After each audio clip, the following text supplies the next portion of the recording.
Bueno, hola a todos. En esta unidad, la unidad 13, vamos a comenzar, mencionando los distintos sistemas económicos que aparecen vigentes en el marco del capitalismo. ¿Sí? Ya estamos en una lógica donde el capitalismo es como el modelo dominante y entonces aparece o merece la pena considerar que existen distintos esquemas dentro del capitalismo que tienen diferencias sustanciales en cuanto a la forma de, de hacer política, la forma de interactuar el Estado, la forma de relacionarse las empresas, la forma en que funciona el sistema financiero. Entonces, con esto en mente, vamos a tener tres modelos centrales dentro del capitalismo, que van a ser el modelo norteamericano, basado en la lógica de la maximización de la riqueza o la maximización de la utilidad. Es lo más parecido a lo que hablamos de la teoría neoclásica, donde el papel del Estado va a estar restringido plenamente a cuestiones muy centrales o muy puntuales, y existe un rol muy marcado entre la Reserva Federal y el Ejecutivo, y van a existir grandes limitaciones para el traspaso de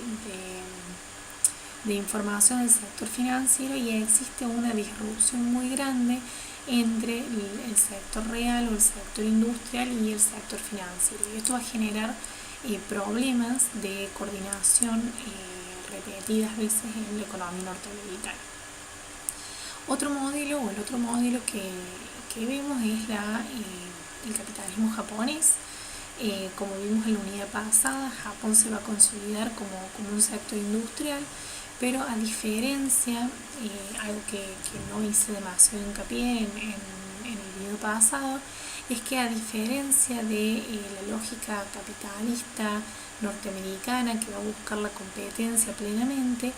en este caso se va a buscar la cooperación o un capitalismo regulado o acompañado por el Estado, que va a tener entonces un Estado con alta participación, que va a supeditar las variables económicas a la equidad y a la paz social, a la armonía, y que va a fomentar la aparición de distintos sectores sociales. Y acá en Japón van a aparecer un mercado laboral dual, que va a tener como condiciones muy particulares. Por un lado, trabajadores con empleos de por vida, lo cual no favorece la competencia, pero sí a este esquema de la cooperación, y después un sector que no tiene estabilidad laboral y que tiene salarios bajos y una cuestión un poquito más precaria. El sector financiero va a tener, como bien yo les decía en la unidad pasada, los bancos y las grandes corporaciones van a tener un papel muy activo en el capitalismo japonés. Entonces el sector financiero va a estar en un entramado completamente activo con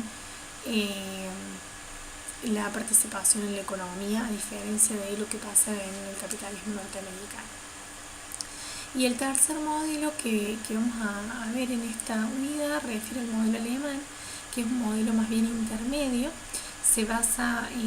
plenamente en la lógica de la economía del bienestar. El Estado tiene una intervención, si bien es un poco más indirecta, pero tiene una intervención en lo que refiere a la prestación de servicios sociales o de asistencia social, como así también fomenta la industria a través de la inversión en investigación y desarrollo. Y el objetivo, al igual más cercano a lo que pasa con el caso japonés y en diferencia con lo que pasa con el modelo norteamericano, el objetivo no va a ser el consumo, sino más bien las inversiones y el fomento de las exportaciones. En este caso, el sector financiero también va a tener un rol bastante relevante. Entonces, primero, digamos, como contar estos tres modelos y después empezar a revisar muy sintéticamente cuál fue la dinámica de la economía a fines del siglo XX, comienzo del siglo XXI, en lo que se conoce como la dinámica caballo de los 2 siglos. ¿Qué quiere decir eso? Quiere decir que tenemos una economía que no va, digamos, creciendo sustancialmente, sino que tiene altibajos o que tiene golpes o ciertas inestabilidades. Y así, entonces vamos a repasar un poquito qué pasa en los distintos países o en los distintos centros, digamos, del capitalismo, como para recordar un poquito cuál es la dinámica económica mundial. Por un lado, el caso de Estados Unidos va a tener, digamos, la década del 90 va a estar marcada entre dos recesiones, entre lo que es la recesión de comienzo de los 90 y la recesión o la crisis de los .com en el 2001, y va a tener dos hacedores de política con ideas muy diferenciadas. Por un lado, primero las elecciones, primero el gobierno de Bill Clinton, donde se aplican medidas de reducción del déficit fiscal y se busca el crecimiento del Producto Bruto con una política salarial moderada en donde los salarios reales terminan siendo bajos. Después de las políticas de Clinton, asume, digamos, en la presidencia con unas elecciones medio controvertidas Bush, que tiene un pensamiento ultraliberal. Entonces lo que va a ser un recorte de los planes sociales, va a privatizar el sistema de pensiones y va a hacer unas reducciones impositivas a los sectores más grandes del capitalismo, y va a empezar con una lógica de política económica que se conoce como el keynesianismo de guerra, que tiene que ver con la intervención estatal para sostener, digamos, el poderío armamentístico y geopolítico que se va a dar en los países que tienen petróleo a comienzos de los 2000. En este sentido, bueno, se va a buscar aumentar el consumo a través de la reducción de las tasas de interés, y eso va a generar que se agranden las desigualdades sociales. En otro eje, si vemos a lo que pasa en la Unión Europea, bueno, los países europeos, en la década de los 90 es cuando se consolida la Unión Europea como tal, que agrupa, digamos, tiene gran incidencia en lo que agrupa del comercio local, porque representa en torno al 40% del comercio mundial, y va a tener algunos problemas vinculados con la tecnología, la inversión de investigación y desarrollo y el bajo crecimiento de la productividad marginal del trabajo. La otra de las potencias, otro de los casos paradigmáticos, va a ser el caso de Japón, que ya más o menos en la unidad pasada algo van a haber visto con un poco más de detalle, pero que se presenta, digamos, un gran poderío, un gran crecimiento hasta la década de los 90, donde empieza, digamos, a darse esta burbuja especulativa que explota a fines de los 90, y sí se va a dar una situación de alta capacidad exportadora. Digamos, también en este continente va a aparecer el caso de Rusia ya sí post disolución de la Unión de Repúblicas Socialistas Soviéticas, donde empieza a aplicar algún tipo de medidas específicas para solucionar la escasez de cereales y el agotamiento de divisas, primero a través de las liberalizaciones de precios y después a través de la formación de el sector no estatal, que busca disolver las empresas estatales en los empleados, como así también creando empresas privadas nuevas este esquema que se da en una primera etapa con subastas y después con un régimen de préstamos por acciones, genera una oligarquía y muchos acuerdos o trampas o estafas, entonces termina siendo contraproducente porque no genera el efecto deseado y no se logra una vinculación estrecha con el resto del mundo. Y los distintos pasos que se van dando van a estar vinculados, van a tener que ver con lo que sucede con los acuerdos que hace Rusia con el FMI. En este caso se percibe que la situación de los 90 no era del todo alentadora y que no se logra resolver esta situación, al menos hasta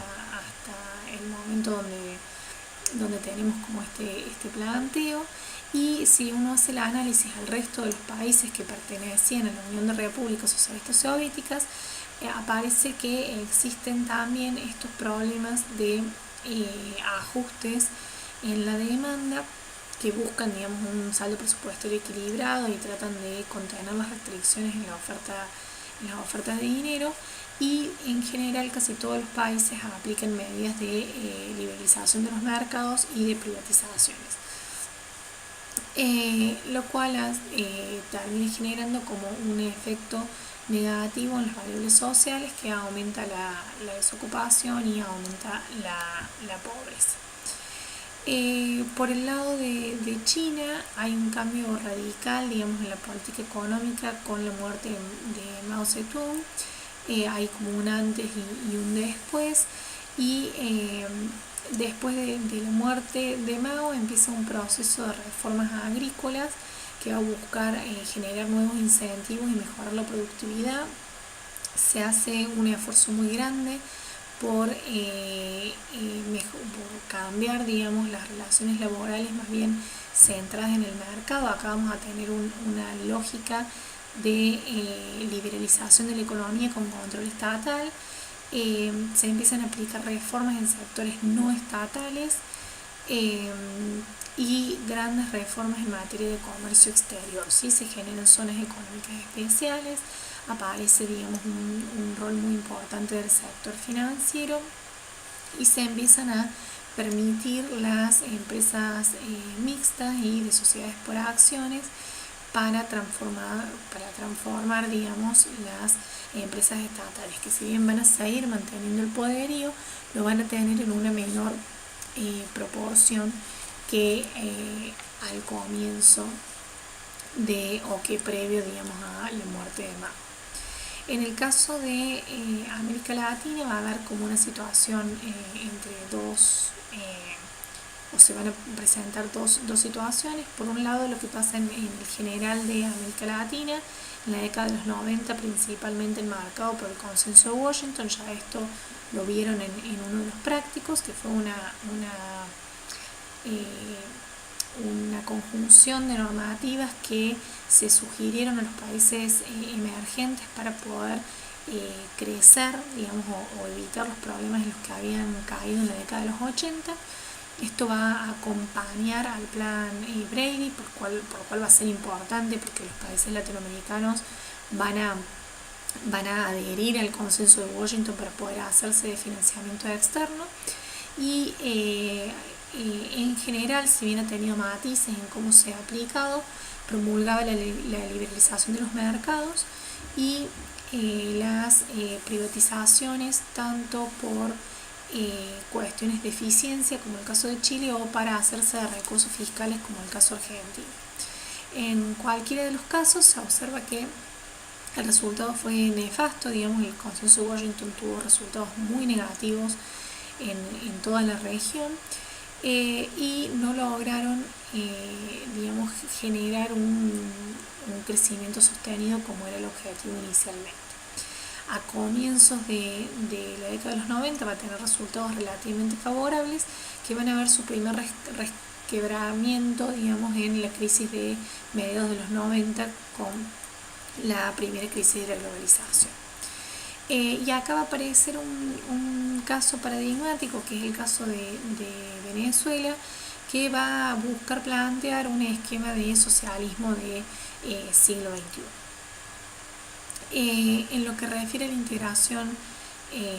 comercial, los países latinoamericanos, si bien van a haber hecho esfuerzos de integración con los acuerdos ABC a comienzos del siglo XIX, después con la ALAC en los 60, la ALAD en los 80, va a ser recién en el 91 que se consolida el Mercosur, que genera, digamos, un esquema de liberalización comercial, de coordinación macroeconómica, digamos, como un poco más ambicioso, pero que tiene grandes fallas en materia de coordinación política y económica. Y por último se hace una mención a África, que lo voy a decir muy por encima, porque ya lo vimos